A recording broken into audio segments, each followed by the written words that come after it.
Hello बच्चों, तो चलिए आज हम लोग बात करते हैं नया part of NLM, that is tension. इससे पहले वाला पार्ट आपने जरूर देखा होगा और वो उसमें मैंने बताया था किसी भी बॉडी का फ्री बॉडी डायग्राम कैसे बनाते हैं। देखिए एनएलएम के अंदर में फ्री बॉडी डायग्राम बनाना बहुत जरूरी है।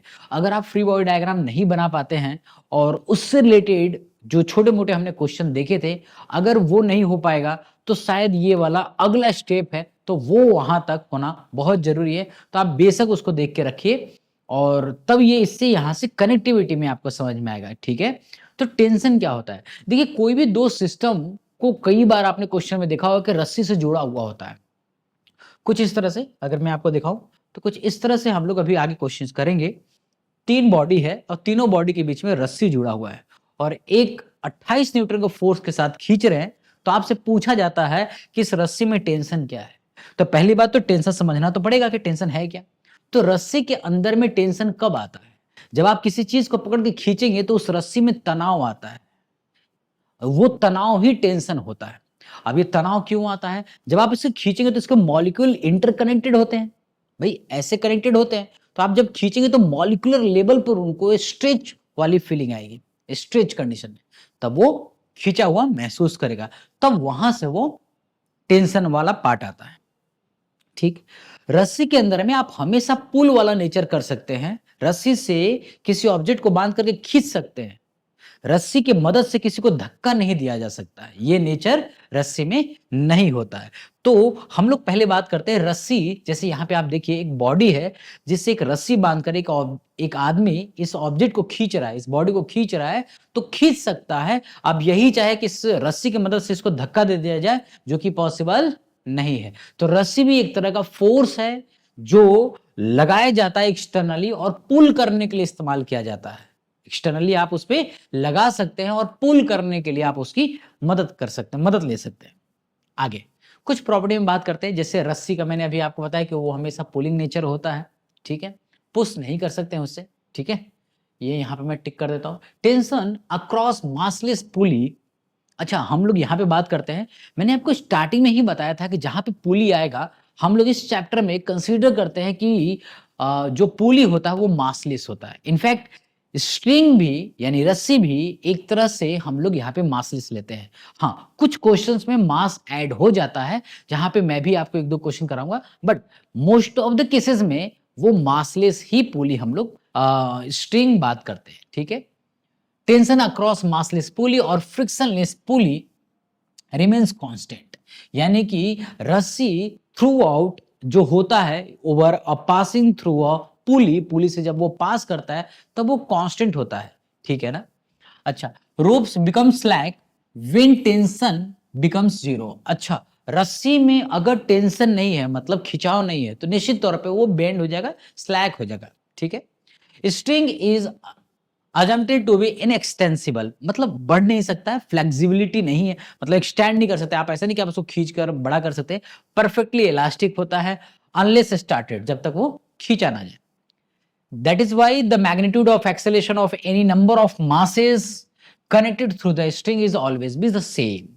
यानी कि यही वजह है कि जब दो से अधिक बॉडी या दो तीन बॉडी एक साथ रस्सी से जुड़े हुए हों, कुछ इस तरह से, तो सभी का एक्सेलेरेशन सेम होता है। क्यों क्यों सेम होगा? अगर आप इस 28 न्यूटन का फोर्स इस बॉडी पे लगाएंगे, बॉडी मतलब तीनों का बोल रहा हूं मैं, अगर इस बॉडी पे फोर्स लगाएंगे तो जितना एक्सेलेरेशन इसका होगा उतना ही एक्सेलेरेशन इसका होगा, उतना ही एक्सेलेरेशन इसका होगा, क्योंकि ये सब रस्सी से जुड़े हुए हैं। और रस्सी से जुड़े होने का क्या फायदा है कि इनके बीच में एलोंगेशन वाला पार्ट नहीं है, एलोंगेट नहीं हो सकता है। अगर सपोज करिए कि यहां पे स्प्रिंग जुड़ा हुआ होता है, क्या जुड़ा हुआ है बेटा? स्प्रिंग जुड़ा हुआ होता है, तो क्या होता, जब आप इसको खींचते तो स्प्रिंग जब तक पूरी टाइट नहीं होता है तब तक पीछे वाला बॉडी नहीं चलता। जब ये स्प्रिंग पूरी तरह से टाइट हो जाए, एलोंगेट हो जाए, तब ये चलना शुरू करेगा। बात समझ पा रहे हैं? आप स्प्रिंग का कंडीशन तो जानते हैं कि जब तक वो पूरा खींचा नहीं जाएगा तब तक वो चल नहीं सकता। तो अच्छी बात है कि यहाँ पे रस्सी है, आप इसको खींचेंगे 1 मीटर, अगर आपने इसको खींच लिया तो 1 मीटर ये भी जाएगा और 1 मीटर ये भी जाएगा, यानी सभी का डिस्प्लेसमेंट एक जैसा होगा, सभी की जो एक्सेलरेशन होगा वो भी एक जैसा होगा। क्लियर है क्या आपको मेरी बात? अच्छा, तो रस्सी के बारे में तो हम लोग ये बात समझ गए। अच्छा, अगर मैं बात करूं कि अगर मुझे यही क्वेश्चन करने को आ जाए और मुझे ये करना है क्वेश्चन, कैसे करेंगे इस क्वेश्चन को? देखिए, सबसे पहली बात तो फ्री बॉडी डायग्राम बनाता हूं और मैं यहीं पे बना के आपको बताता हूं कि फ्री बॉडी डायग्राम कैसे कैसे बनाएंगे इसको। चलिए यहीं पे बनाते हैं।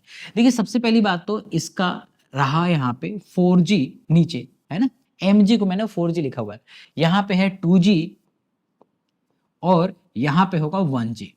ठीक है, यहाँ का नॉर्मल होगा N1, यहाँ का नॉर्मल होगा N2 और यहाँ का नॉर्मल होगा N3। आई गेस आपको क्लियर है। बट चूंकि मैंने आपको पहले भी बताया था कि वर्टिकल डायरेक्शन में मोशन नहीं हो रहा है, वर्टिकल डायरेक्शन में मोशन नहीं हो रहा है, इसलिए इसका इक्वेशन अननेसेसरी लिखने की जरूरत नहीं है। जैसे मैं यहाँ पे लिख सकता हूं कि N1 बराबर 4G, ये लिख सकता हूं मैं। N2 is equal to 2G, ये भी लिख सकता हूं, और N3 is equal to G, ये भी लिख सकता हूं।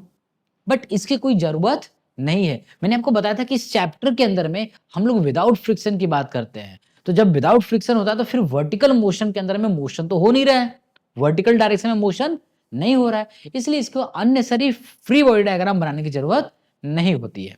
तो इसको लिख सकते हैं, लेकिन अभी लिख नहीं रहे हैं, क्योंकि अननेसेसरी क्यों लिखे? यहाँ पे मोशन ही नहीं हो रहा है।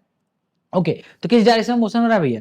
तो ये डायरेक्शन है आपका, ये डायरेक्शन है आपका हॉरिजॉन्टली, तो ये एक्सेलरेशन ये रहा है, ये भी एक्सेलरेशन ये रहा है, ये भी एक्सेलरेशन। क्लियर है? तीनों बॉडी का एक्सेलरेशन एक जैसा होगा। क्यों? क्योंकि इनके बीच में रस्सी कनेक्टेड है, और रस्सी होने से क्या फायदा है? क्योंकि इस रस्सी के अंदर में एलोंगेशन वाली प्रॉपर्टी नहीं है, तो जितना डिस्प्लेस ये करेगा उतना ही डिस्प्लेस ये करेगा, उतना ही डिस्प्लेस ये करेगा, इसलिए तीनों पे इक्वली एक्सेलरेशन होना चाहिए। क्लियर है क्या? ओके, तो मान लीजिए कि ये एक रस्सी है और ये रस्सी इससे पास नहीं हो रहा है, ये अलग रस्सी है, ये अलग रस्सी है ना? ऐसा नहीं है, कुछ बच्चे ऐसे समझ लेते कि यही रस्सी यहां से होल करके इधर से बाहर निकला है। नहीं नहीं नहीं नहीं, रस्सी अलग है, ये रस्सी अलग है, ये रस्सी अलग है। तो ये रस्सी का टेंशन मान लेते हैं T1 और ये रस्सी का टेंशन मान लेते हैं T2। अब एक और इंटरेस्टिंग बात देखिए, रस्सी का टेंशन का डायरेक्शन क्या लेना चाहिए? रस्सी के टेंशन का डायरेक्शन क्या लेना चाहिए, उस पर थोड़ा सा फोकस करिए बेटा, यहां बता रहे हैं आपको। मान लीजिए कि आपके पास कोई बॉडी है, सुनना बेटा बहुत ध्यान से, और यहां से ये जुड़ा हुआ है और यहां से आप खींच रहे हैं, एफ फोर्स दे रहे हैं, ठीक है? तो टेंशन, ये रस्सी है बेटा, ये वाला पार्ट क्या है? रस्सी है। तो इस रस्सी में टेंशन किधर होगा? जैसे कि अगर आप बात करें कि यहां से हम पकड़ के खींच रहे हैं, जैसे इस वाले में देखो, इस वाले में आप पकड़ के खींच रहे हैं, तो रस्सी का जो डायरेक्शन है वो तो इसके लिए इधर आ रहा है, इसके लिए इधर आ रहा है, दोनों का डायरेक्शन इधर बन रहा है, लेकिन हमें डायरेक्शन कौन सा लेना चाहिए? अब ये बहुत इंटरेस्टिंग बात है बेटा, देखना ध्यान से। रस्सी का डायरेक्शन हमेशा अवे फ्रॉम द बॉडी होगा। The direction of tension in string is always away from the body. एक लाइन याद रहेगा क्या? टेंशन का डायरेक्शन हमेशा अवे फ्रॉम द बॉडी होगा। आप रख लोगे ये याद, कोई दिक्कत? इस बॉडी का फ्री बॉडी डायग्राम बना रहे हैं ना, तो इस बॉडी को यहाँ पे फ्री बॉडी डायग्राम बना लेते हैं। फ्री बॉडी डायग्राम को तो मतलब समझिए, आइसोलेट करके चेक करना। तो इसके लिए रस्सी भी यहां लगाएंगे तो टेंशन यहां होगा। इस बॉडी के लिए टेंशन का डायरेक्शन ये है। अच्छा अच्छा अच्छा, इस आदमी के लिए टेंशन का डायरेक्शन कौन सा है? इस आदमी के लिए टेंशन का डायरेक्शन ये होगा। जिसके लिए आप फ्री बॉडी, जिसका भी आपने फ्री बॉडी डायग्राम बनाया है, टेंशन का डायरेक्शन हमेशा उससे दूर बना दो। जिसका भी आपने फ्री बॉडी डायग्राम बनाया है, टेंशन का डायरेक्शन हमेशा उससे दूर बना दो। पक्की बात है क्या? चलो, अगर हम वही अप्लाई करें तो यहां पर देखें एक बार, इसको फ्री बॉडी डायग्राम एक बार तीनों का बना कर देखिए क्या? आइए देखते हैं थोड़ा सा। पहले मैंने बनाया 4 kg का, ठीक है, 4 kg का, 4 kg का जो टेंशन होगा वो T2 मैंने यहाँ पे लिख ही रखा है।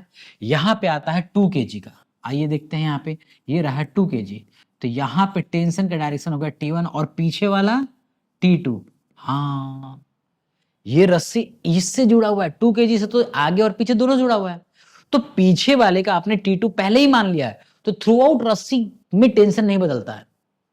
एक और इंटरेस्टिंग बात, रस्सी में थ्रू आउट टेंशन नहीं बदलेगा, ध्यान रखेंगे आप। मैंने 2 चीज बताया भैया जो ध्यान रखना है आपको, बहुत ध्यान से, आप चाहो तो लिख भी लो उसको। मैंने क्या बताया? द डायरेक्शन ऑफ टेंशन, मैं रिपीट कर रहा हूं, the direction of tension is always away from the body. याद रखोगे, कोई दिक्कत नहीं है किस बॉडी से, जिस बॉडी का फ्री बॉडी डायग्राम बना रहे हो, ठीक है। दूसरा मैंने क्या बोला?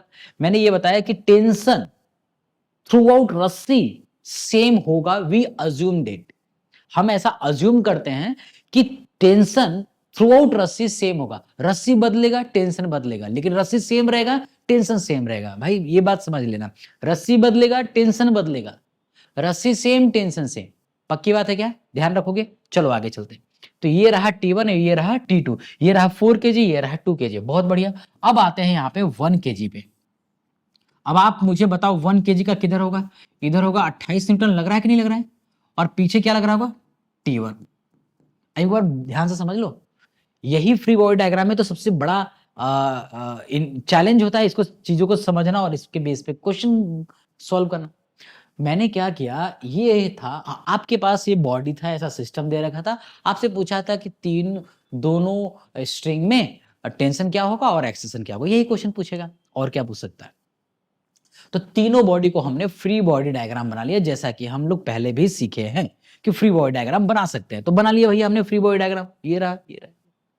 अच्छा, फ्री बॉडी डायग्राम में मैंने वर्टिकल डायरेक्शन को ज्यादा इंपॉर्टेंस नहीं दिया क्योंकि फ्रिक्शन नहीं था, फ्रिक्शन होता तो इंपॉर्टेंस देते। दूसरा, वर्टिकल डायरेक्शन में कोई मोशन भी नहीं हो रहा है, इसलिए भी कोई जरूरत नहीं थी उसकी लिखने की, तो हमने सिर्फ फोकस किया हॉरिजॉन्टल पे। ओके, फिर मैंने आपको बताया कि इन तीनों का एक्सेशन सेम होगा। क्यों होगा भैया, क्योंकि रस्सी से जुड़े हुए हैं, रस्सी में एलोंगेशन वाली प्रॉपर्टी नहीं होती है। ठीक है, ये बात समझ में आ गई। इसका भी एक्सेलेरेशन ए, इसका भी एक्सेलेरेशन ए, और इसका भी एक्सेलेरेशन ए, बहुत बढ़िया।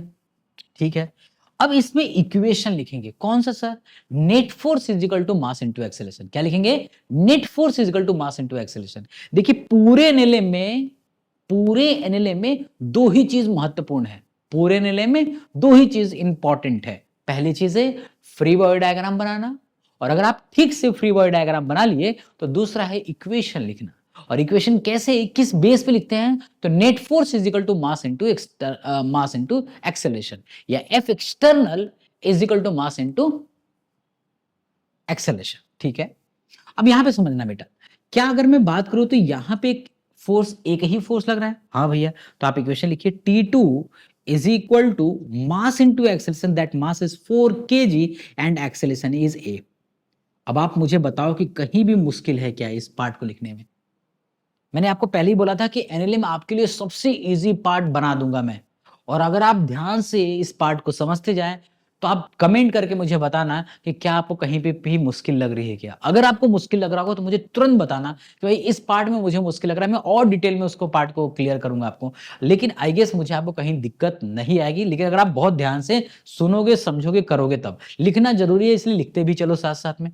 अगर एक्सेलरेशन इधर चल रहा है तो नेट फोर्स लिखना है, यानी ये है एक फोर्स T1 और यहाँ पे एक और फोर्स लग रहा है वो है T2। तो इस 2 kg बॉडी पे कितने फोर्स लग रहे हैं, दो, T1 एंड T2। अब मुझे नेट फोर्स देखना है, तो दोनों अपोजिट डायरेक्शन में लग रहा है, तो बड़ा माइनस छोटा करना पड़ेगा, दोनों का डायरेक्शन तो अपोजिट है ना बेटा। तो नेट फोर्स के लिए मैं तो नेट फोर्स लिखूंगा, मैं net force equal to mass into acceleration लगा रहा हूं, तो नेट फोर्स का मतलब क्या, बड़ा माइनस छोटा। अब भैया गिवन तो है नहीं न्यूमेरिकल वैल्यू कि ये 4 है ये 2 है, तो मैं बता दूं कि ये बड़ा ये छोटा, तो न्यूमेरिकल वैल्यू है नहीं, तो कैसे पता लगाएं कि कौन बड़ा कौन छोटा है। तो ये देखेंगे कि बॉडी किधर जा रहा है, तो ये बॉडी राइट साइड में जा रहा है, और अगर ये राइट साइड में जा रहा है तो बड़ा निश्चित तौर पे T1 रहा हो, तभी तो इसको आगे खींच पा रहा है। हाँ अब समझ में आ रहा है, तो T1 बड़ा है और ओके T1 बड़ा है, T1 बड़ा है और T2 छोटा है। कैसे पता चला, क्योंकि बॉडी उधर जा रहा है, और 2 into a।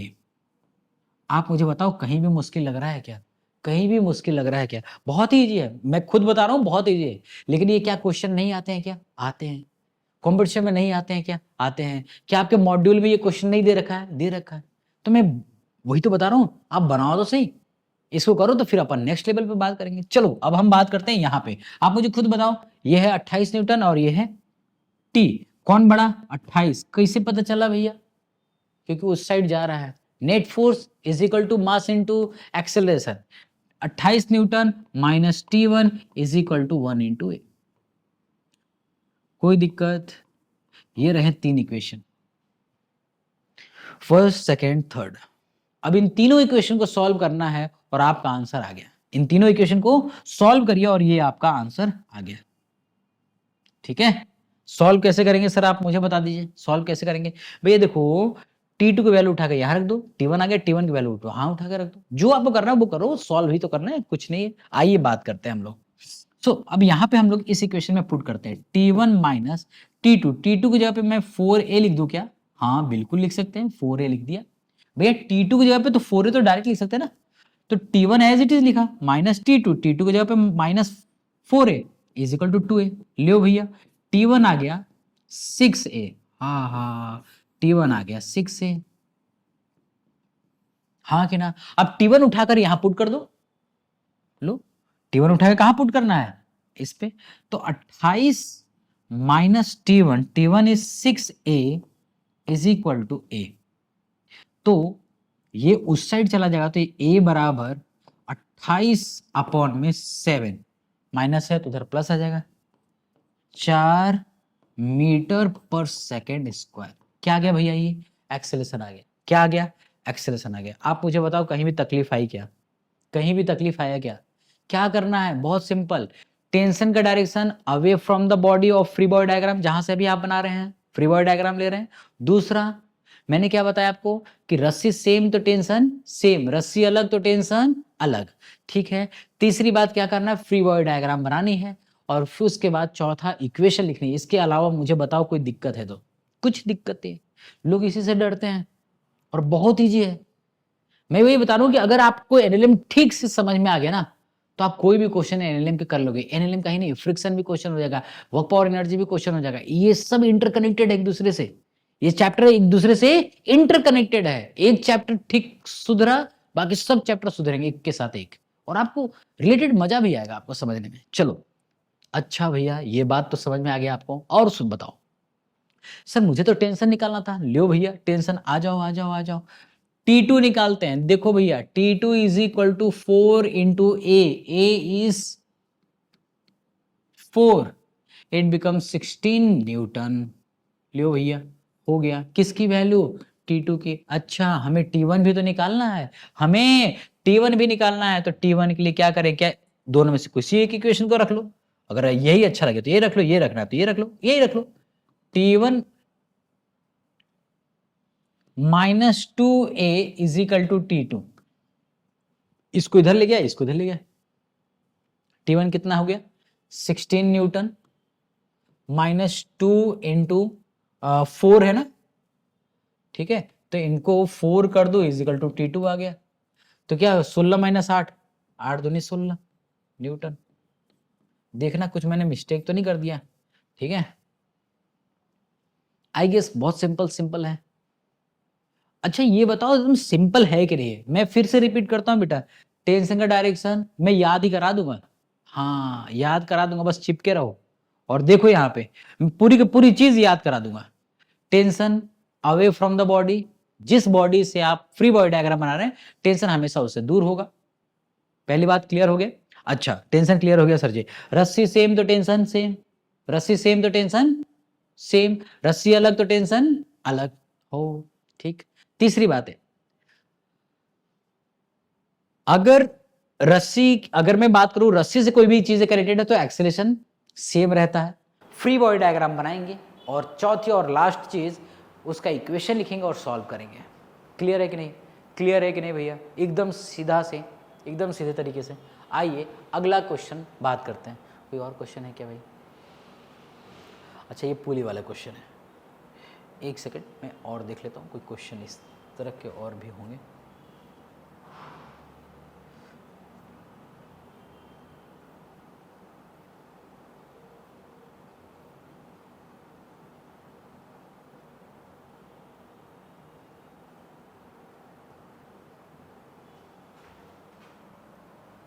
एक क्वेश्चन मैं बना के बता रहा हूँ आपको, एक एग्जांपल ले लो, एक क्वेश्चन ले लो।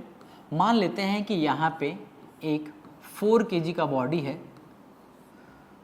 सॉरी यहाँ पे 2 बॉडी ले लेते हैं,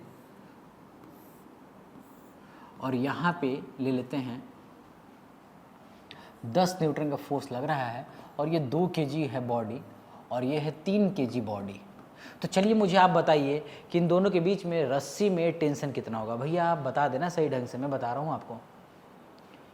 फाइंड पहला एक्सेलरेशन और दूसरा टेंशन इन स्ट्रिंग। चलो भैया जल्दी से बनाइए, जल्दी से बना लीजिए।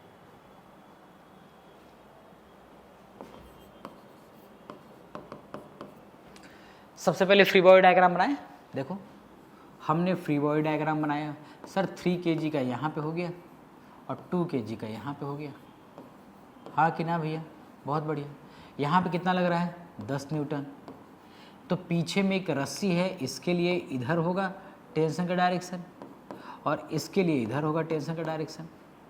ठीक है, रस्सी तो एक ही है ना, तो टेंशन टी। अब और वर्टिकल वाला कोई मतलब है नहीं, क्योंकि मोशन हो नहीं रहा है और फ्रिक्शन की हम लोग यहाँ पे बात नहीं कर रहे हैं। तो इसका इक्वेशन लिखते हैं। पहला इसका इक्वेशन लिखते हैं बेटा, T is equal to net force, इस पे एक ही लग रहा है भैया, इस पे तो नेट फोर्स एक ही लग रहा है। T is equal to mass into acceleration. हाँ, दोनों का एक्सेलरेशन सेम होगा, दोनों का एक्सेलरेशन सेम होगा। क्यों क्यों क्यों? रस्सी से जुड़ा हुआ है, ठीक है ना। तो क्या जब भी रस्सी से जुड़ा हुआ हो तो एक्सेलरेशन सेम होगा? इस सिचुएशन में अगर दोनों हॉरिजॉन्टली अगर पकड़ के खींच रहे तो, ठीक है। हाँ, अगर मैं बात करूं कि आप मुझे इस तरह का बताइए, इसका फ्री बॉडी डायग्राम बनाइए, तो क्या मतलब इसका इक्वेशन लिखेंगे तो क्या लिखेंगे? जा तो आगे रहा है ना, तो 10 बड़ा हुआ और छोटा हुआ t is equal to 2 into A. भाई एक इक्वेशन यहाँ हो गया, दूसरा इक्वेशन यहाँ बना लिया। समझ आया नहीं आया? दोनों इक्वेशन को सॉल्व करिए, काम खत्म।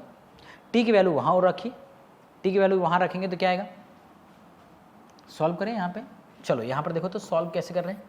ये वाली वैल्यू t बराबर 3 है, यहाँ पे रखते हैं 10 minus 3a is equal to 2a। So a is equal to 10/5, it becomes 2 metre per second square. आप तो बोल रहे हो चमत्कार ही हो गया यार, तो बहुत इजी लग रहा है। हम तो खामोखा डरते थे कि ये बहुत टफ है, मैं पहले ही बोला था ये बहुत इजी है। ठीक है, अब मुझे टेंशन निकालना, तो टेंशन हो गया भैया T is equal to 3 into 2, it becomes 6 newton. खत्म। अब यहां से भी करोगे तो वही आएगा, करके देखो। ये वाले भी T की वैल्यू निकालोगे, यहां से इधर इधर रखोगे तब भी वही आएगा। ठीक है, 10 2 इंटू A की वैल्यू है 2 तो हो गया 4, 10 माइनस 4 इट बिकम्स 6 न्यूटन। यहाँ से भी 6 न्यूटन, वहाँ से भी। आया नहीं आया? आया नहीं आया? बहुत सिंपल सा पार्ट है, एकदम सिंपल सा। ऐसे क्वेश्चंस आते हैं और ऐसे क्वेश्चंस बनते भी हैं। आपके कॉम्पिटिटिव एग्जाम में भी देखने को जरूर मिलेगा ऐसे क्वेश्चन।